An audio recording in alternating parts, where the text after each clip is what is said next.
Ladies and gentlemen, welcome back to Power Vacuum. I'm your host, Belmont, and we've got an interesting story for you today.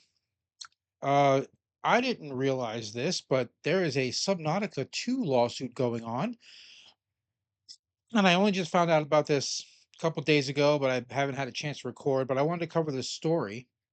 I haven't read it yet, of course. Naturally, I like to read these things first time on camera.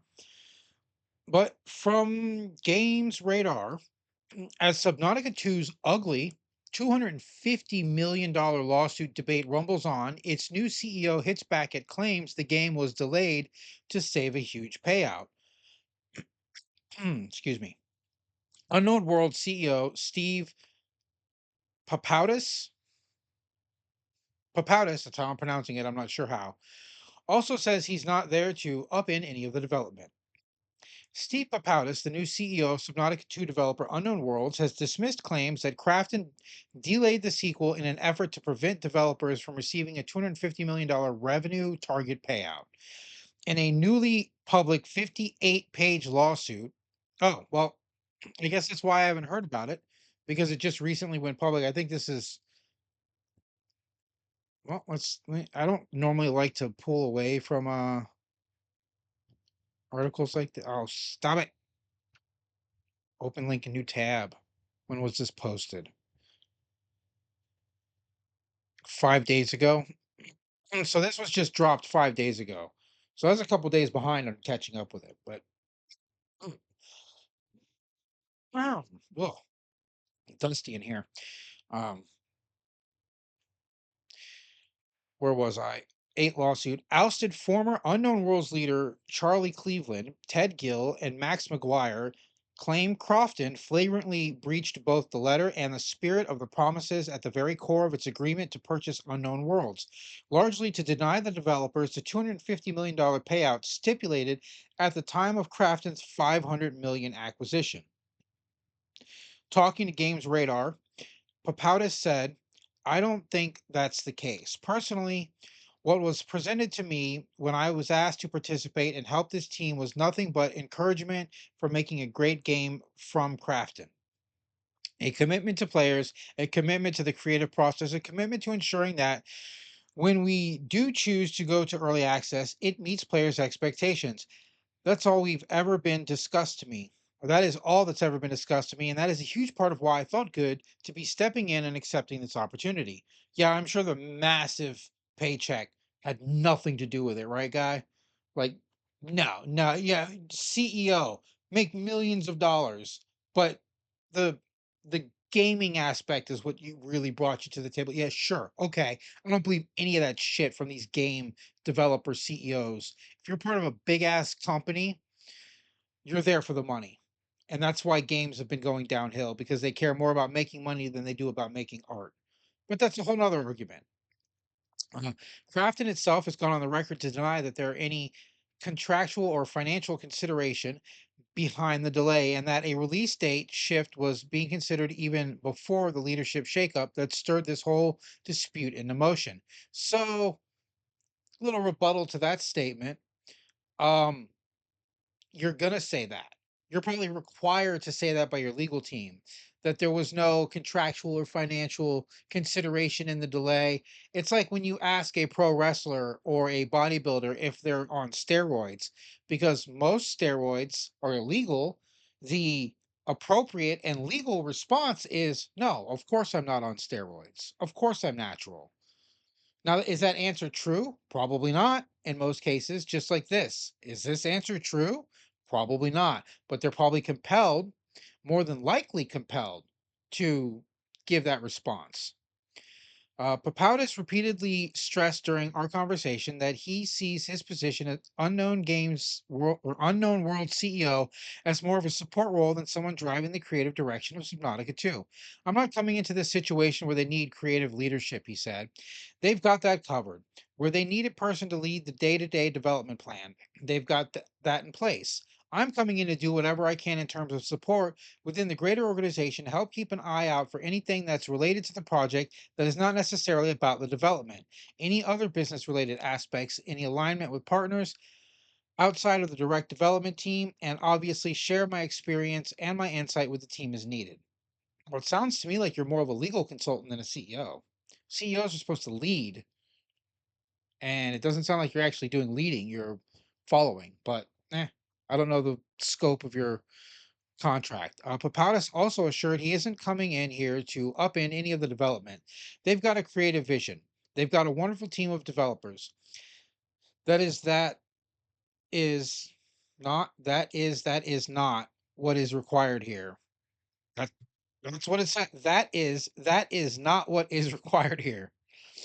What's required here, finding spots where I can provide value and support the team on any and all things related to the development, not to insert myself into a situation. I got to pause again because if he's being honest, that is a very non CEO mentality. And he might be unique in the CEO aspect of not wanting to insert themselves into projects because that seems unheard of to me.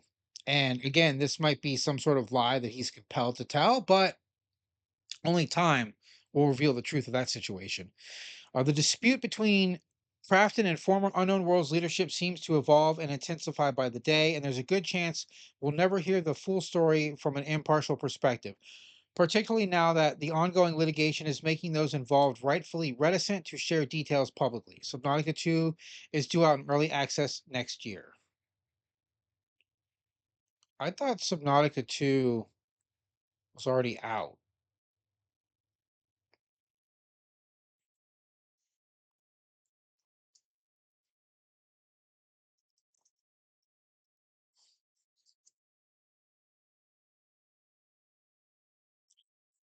All new Alien World developed by Unknown Worlds. Next chapter of Subnautica Universe Early Access. So, what was the last Subnautica game? Below Zero. Oh, okay.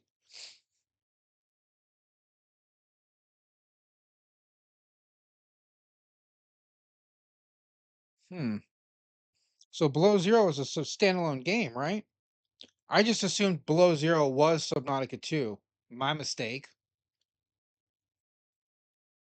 Yeah, it's a spinoff. It is not an expansion, and it's not two. It's Subnautica 1.5.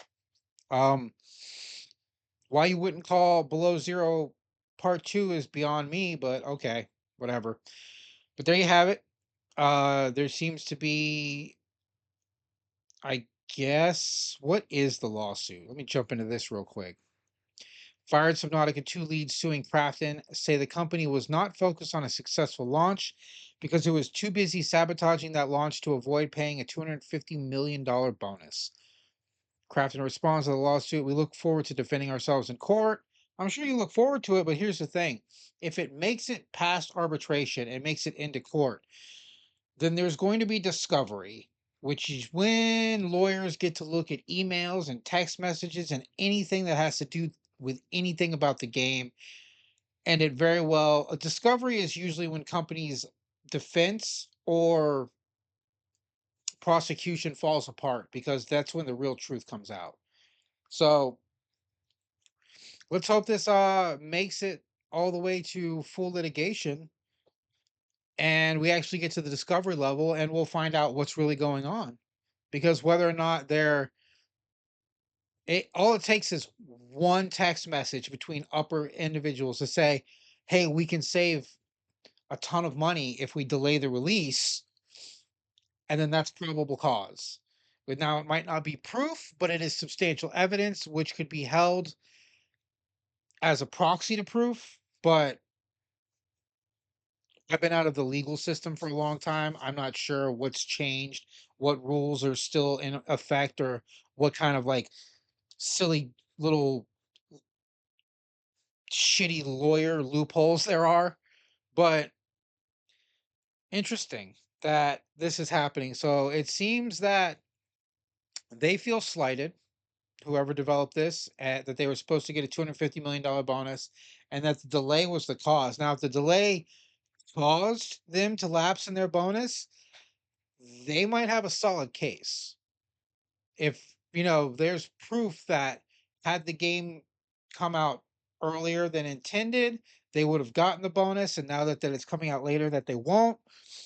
But We just got to wait and see how this case develops. But it just seems that there's going to be an endless slew of video game lawsuits because they are ramping up right now. There's some more development and other lawsuits going on. And this is just the latest drop in a large bucket of legal strife for the video game industry. But that's all I have for this story. This is your host, Belmont, signing out.